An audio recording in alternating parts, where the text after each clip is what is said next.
Ya pemirsa, sekarang saya hadirkan ini urgensi pengesahan RUU TPKS di mana ada peningkatan kasus kekerasan seksual di Indonesia. Banyak korban kekerasan seksual adalah anak-anak. Korban kekerasan seksual bahkan memerlukan payung hukum yang memberikan rasa keadilan, keamanan terhadap korban kekerasan seksual yang membutuhkan perlindungan. Bahkan juga korban butuh pemulihan hingga akhir pemirsa. Jangan hanya diatasi di awal kemudian tidak dapat perhatian selanjutnya sementara pemulihan korban sangat dibutuhkan.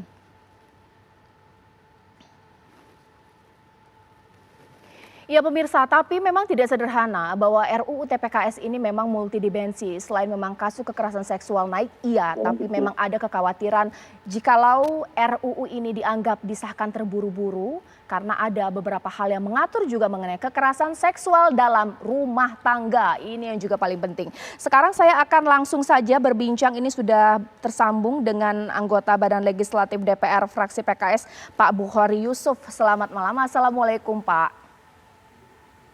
Selamat malam, Assalamualaikum warahmatullahi wabarakatuh, Mbak Caca. Waalaikumsalam warahmatullahi wabarakatuh. Pak, ini bagaimana dengan adanya Presiden memerintahkan RUU ini segera disahkan? Sementara setahu saya PKS ini memang dari awal belum sepakat 100% ini Pak. Kalau Presiden sudah perintahkan apakah sepakat atau bagaimana nih Pak?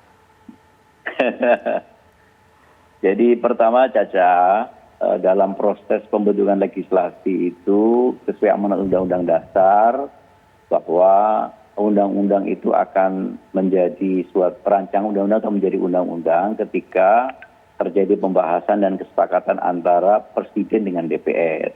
Itu satu. Karena itu wilayah Presiden tentu ada di wilayah Presiden. Nah, sedangkan DPR di wilayah DPR. Jadi tidak saling mempengaruhi, tetapi saling melakukan satu dialog, itu satu.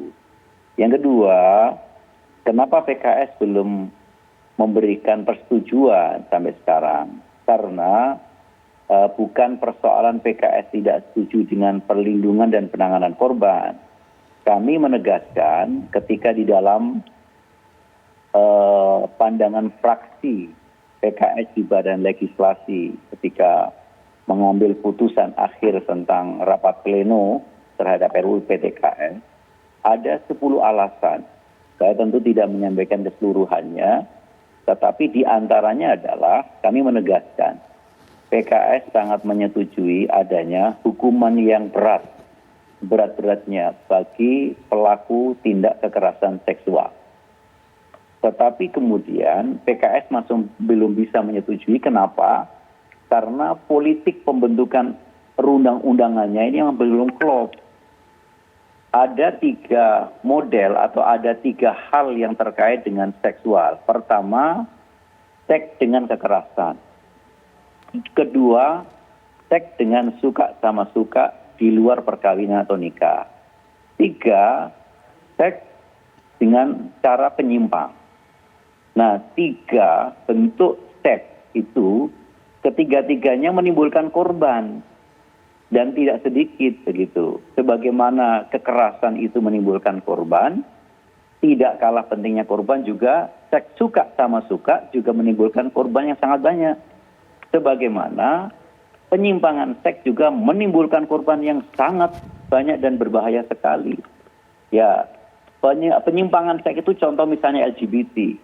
Ketika hubungan seks antar jenis ini merupakan satu potensi terbesar akan cara penularan HIV. Ini sangat berbahaya sekali. Nah, dalam RUU ini itu baru membahas tentang korban akibat kekerasan seks. Pertanyaannya adalah korban akibat seks suka sama suka di luar nikah diatur di mana? Kedua adalah korban akibat seks penyimpangan diatur di mana? Itu menjadi persoalan. Ya. Nah, kedua dari 3 itu belum diatur.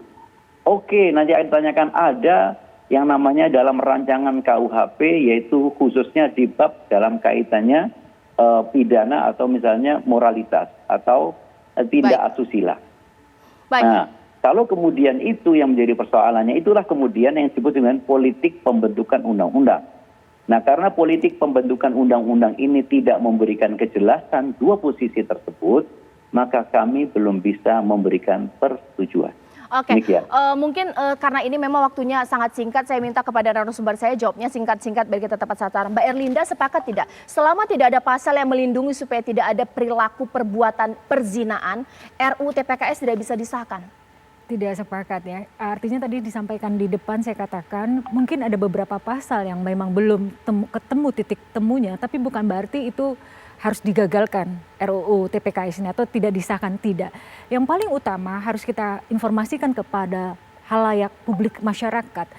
Perjalanan RUU TPKS masih akan panjang juga. Tapi yang paling utama juga adalah bagaimana pada saat perjalanan RUU TPKS akan disahkan, tapi pemerintah pusat dan semua stakeholder, kementerian lembaga serta pemerintah daerah itu menyiapkan sarana prasarana, SDM-nya. Psikolog kita tidak banyak, ya kan, sementara pada saat terjadi kekerasan seksual, psikolog maupun pendamping kita sangat membutuhkan. Termasuk juga Mbak Caca, jangan dilupakan bagaimana penguatan untuk mereka mempunyai kompetensi, keterampilan, dan mereka bisa kembali reintegrasi, itu pun juga memakan persiapan. Jika ini sudah disahkan, belum turunannya agar terimplementasi di masyarakat. Apa turunannya? Peraturan pemerintah. Peraturan pemerintah sudah ada, peraturan menterinya, ya, baik itu Permenkumham maupun peraturan KPPA-nya. Belum lagi nanti diturunkan dengan SOP, NSPK, termasuk juga kita kuatkan aparat penegak hukum ini untuk supaya apa? Diberikan keadilan. Jadi kalau menurut kami, lihat urgensi yang saat ini luar biasa, di mana anak bangsa kita, khususnya perempuan dan mereka-mereka yang menjadi korban kekerasan seksual ini, kepada siapa mereka harus menggantungkan ini Mungkin semua. saya ke Pak Bukhori. Pak Bukhori, berarti dalam perspektif ini apakah memang lebih urgent mengenai praktik perzinahan atau banyak anak-anak menjadi korban kekerasan ini Pak, yang angkanya naik terus tanpa ada payung hukum yang bersifat melindungi mereka? Jadi pertama ya, bahwa undang-undang itu adalah cara untuk mendesain sosial kita. Social engineering itu melalui undang-undang. Nah, kalau kita ingin membuat satu regulasi atau undang-undang, itu harus berpikir yang lebih luas, berpikir lebih keseluruhan. Karena itu sekali lagi kami menegaskan, bukan kami tidak setuju terhadap masalah penanganan maupun perlindungan terhadap korban, itu kami sangat setuju. Bahkan kami di Partai Keadilan Sendiri itu adalah punya program khusus terkait dengan itu. Silakan dilihat, kami punya program itu.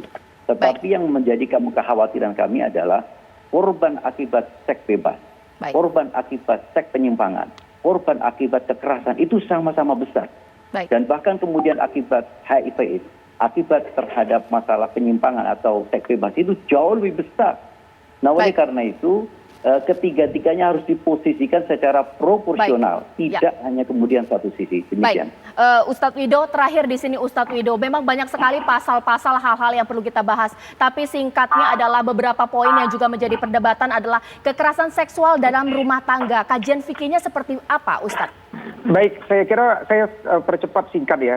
Ini ada yang perlu diluruskan. Ya, pertama bahwa sudah diakomodir seksual konsen itu tidak ada. Itu keliru. Pasal 1, 4, 5, 6, 7, dan 8 menjelaskan bahwa kosakata seperti secara paksa, keinginan seksual, pemaksaan hubungan seksual, dan pemaksaan menggunakan alat kontrasepsi masih ada. Yang kedua, konteks tindak pidana, maka ingat DPR RI punya amanah dari Mahkamah Konstitusi untuk memfokuskan pada RUU KUHP yang sudah hampir diketok palu tahun 2019. Ingat. Nah, kalau disebutkan tadi oleh Ibu Siti Ainun dan Erlinda bahwa ini tidak instan, kita sudah sepakat di balik bahwa RUU yang lama itu dilupakan. Kita masuk dengan RUU TPKS yang waktu itu belum ada naskah akademiknya. Naskah akademik baru muncul belakangan. Bagaimana tidak logika jungkir balik? Seharusnya naskah akademik dibuat dulu bersama, disosialisasikan, diuji publik, baru kemudian kita lakukan RUU TPKS. Maka ini yang saya sebut instan itu. Saya mengikuti sejak tahun 2016. Nah, berikutnya saya tidak setuju ketika disebutkan bahwa kita harus netral. Karena RUU yang lama itu naskah akademiknya berbasis feminis legal teori. Kita harus berbasis Pancasila karena kita NKRI. Mbak Erlinda katakan tadi bahwa kita harus lindungi sodomi. Ingat, kalau kita ingin lindungi sodomi, jangan dukung masuknya identitas gender dan orientasi seksual dalam naskah akademik ini. Saya tidak pernah mengatakan hal tersebut. Saya mengatakan malah adik-adik kita terkena sodomi. Iya, itu harus setuju. Diberikan perlindungan. Saya setuju, karena itu saya setuju, makanya saya dukung Mbak Erlinda. Tapi kalimat itu harus diturunkan dalam bentuk pasal.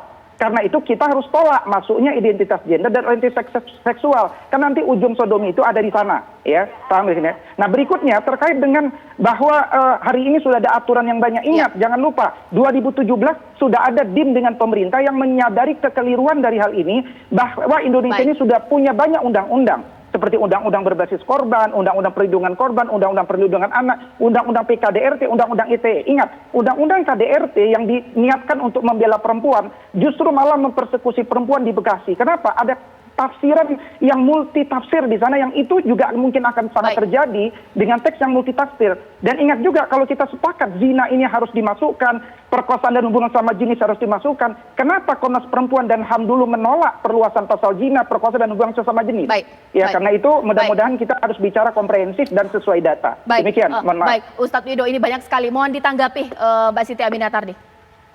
Pertama, saya meminta teman-teman TV One untuk memperbaharui informasi terkait draft RUU Tindak Pidana Kekerasan Seksual. Tidak ada tindak pidana perkosaan di dalam perkawinan di dalam RUU Tindak Pidana Kekerasan Seksual per Desember 2021. Ketika kita terus menyampaikan hal ini, sebenarnya kita terus memberikan prasangka dan misinformasi terhadap RUU Tindak Pidana Kekerasan Seksual. Saya memahami apa yang disampaikan oleh Pak Bukhari, bahwa memang ada tingkat 3 klaster. Dan RUU Tindak Pidana Kekerasan Seksual memang kupinya pada kekerasan seksual. Nah, upaya untuk aktivitas seksual yang tadi disebutkan suka sama suka atau penyimpangan seksual itu juga bisa dilakukan social engineering-nya melalui proses-proses pencegahan, diantaranya pendidikan. Dan saya pikir yang harus dilihat di dalam RUU Tindak Pidana Kekerasan Seksual ini, tolong kita melihat dokumen yang terbaru, bukan yang lama, dan tidak membakukan lagi misinformasi, kabar burung, kabar bohong terhadap draft yang ada. Karena bagaimanapun yang harus diingat adalah kepentingan korban. Baik, kita harap. Dan yang satu hal lagi, sebenarnya gini Mbak, ini prosesnya masih panjang. Jadi juga ibaratnya yang harus didorong adalah RUU ini menjadi usul inisiatif terlebih dahulu oleh DPR. Baik. Setelah itu barulah kita berproses melakukan pembahasan. Ini baru, sekali lagi, baru pada tahap penyusunan RUU Tindak Pidana Kekerasan Seksual. Dan satu terakhir, kalau kita berpikir jernih dan memiliki prasangka yang baik terhadap upaya-upaya kita menyelamatkan anak-anak, menyelamatkan perempuan. Tidak ada sama sekali di dalam RUU ini upaya-upaya untuk mempromosikan LGBT atau membenarkan perzinahan. Baik, terima kasih Mbak Siti Aminatardi. Kita tunggu bahwa kita harap secepatnya RUU ini bisa dibahas dengan berbagai macam sektor, dengan berbagai macam pihak, sehingga jelas tidak ada lagi keraguan bahwa kita tahu bahwa kekerasan terhadap perempuan, anak sudah semakin banyak. Enough is enough, jangan pernah ada lagi, dan kita harus hadirkan payung hukum yang begitu melindungi. Terima kasih Mbak Erlinda. Artinya tunjukkan komitmen bersama. Terima kasih Mbak Siti Aminatardi, terima kasih narasumber saya mulai dari Ustadz Wido, Pak Bukhari, dan pemirsa, sesaat lagi sejumlah informasi lainnya masih akan saya hadirkan usai jeda berikut.